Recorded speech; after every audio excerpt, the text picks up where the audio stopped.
So here we are with Charlie Kirk and Candace Owens. Charlie, of course, is the head of Turning Point USA, and Candace is the communications director, is your official title, over at Turning Point USA. And it's really exciting to have you here. I'm glad you could squeeze in the time because you guys have been busy setting the world on fire. I mean, you're in the headlines and you're all over Twitter, obviously, and on social media. Why don't you give me sort of the status update, Charlie, and then I want to ask Candace some questions about sort of what's going on in her great crusade to break up a lot of the group identity politics. Things have been going great. I mean, we've had an unbelievable semester. We spoke, I think, over 38 times since January 1st on campuses, and you know that takes a grind because you do a lot of speaking too. We did UCLA, Stanford, and UC Berkeley in the last 6 weeks, which has been amazing.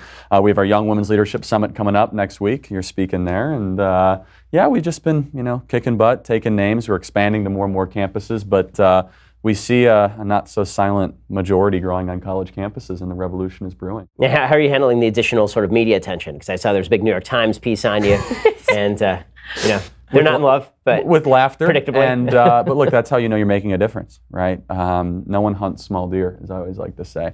And having Candace as an added component of what we're doing, if not the leading the charge, has just been awesome. It's just been amazing to have her voice be able to message out to this generation and to our members and our students on campus. It's been really powerful. Well, speaking of on fire, obviously, Candace, you've just exploded onto the scene. Yeah. I think probably a year and a half ago, nobody knew who you were, and now everybody knows who you are. So how's that been, that sort of precipitous rise? It's been challenging in some ways, I guess, because you have to understand that every time that you gain, I guess you could say, 200,000 followers, you have to sort of change your approach because people start looking at you from different angles, and you have to become more of an example for many people. And it's an interesting place to be in when you can tweet something and it becomes national news. It's bizarre, and people don't understand that. They don't understand, and it's not only national news, it's how they interpret it. It could not be what you intended, but that becomes national news, their own interpretation of it.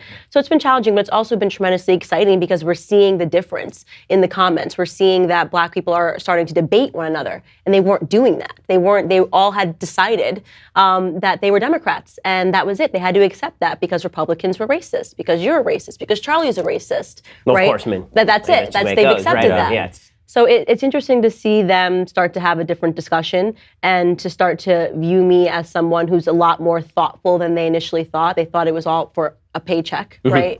And the tides are turning. So how did you get here ideologically? Because that's how'd you get from point A to point B? Because again, it's not like, I came up in the conservative movement, Charlie came up in the conservative movement, but you're relatively new to the conservative movement. So what's sort of your conversion story? What was the moment on the road to Damascus? It was a lot. I always say this. I was never a liberal in terms of politics. I just assumed I was a liberal. I didn't care about politics at all. And that's really the truth about the majority of the Black community. We're not paying attention to politics. Our communities have been so burdened by issues, by finances, by the fact that the father is removed from the home. One of my favorite videos, by the way, is of you when you shut down Black Lives Matter and you start asking some really good questions. One of the first videos that Charlie sent me when I started sort of having this awakening and wanting to get involved, and I looked to people like you to sort of say, wait a second, something's not adding up. So I would say in July of last year, I was working in finance, was not paying attention to politics at all. Obviously, I think with the rise of Donald Trump, everyone started paying attention to politics. Everyone had to develop an opinion. And what it came down to was that my beliefs and everything that I had fought for in my life aligned with conservatism. I've always had to work hard. I was never given any handouts. I had $100,000 in student loan debt. My grandfather is extremely pious. I was raised with prayers around the dinner table, the Bible stories in the morning. And today, that's a conservative position. So when I started paying attention, I realized that I was a conservative. Well, what's really interesting is all these new conversations that are happening. I mean, obviously the most prominent that both of you have been involved in are these conversations with Kanye West, which I can say completely came out of left field for most people, myself included. So how much do you think that those conversations are actually shifting across the country for young people? And then also, how much do you think that the celebrity conversations shift conversations more broadly in the country? I will say this, it came out of left field for me and for you, but not for her. When I first, so I hired Candace Owens 4.5 minutes after I met her. I saw passion and vision unlike anything that I've encountered. And from the first couple minutes afterwards, she's like, Charlie, you don't understand. Kanye West is going to come out as a conservative Trump supporter. I was like, what? I was like, come on. And I'm not very pop culturally literate. She's been doing better there. Next more than I am. I mean, everyone's more pop culturally literate than I am. No, you'd be surprised. I was like, wait, is he the one married to Beyonce? And she's like, did I just agree to work for this guy? It was so bad. We're doing a lot better now. But she started to get me listening to his music, all sort of stuff. It's like just pounding me.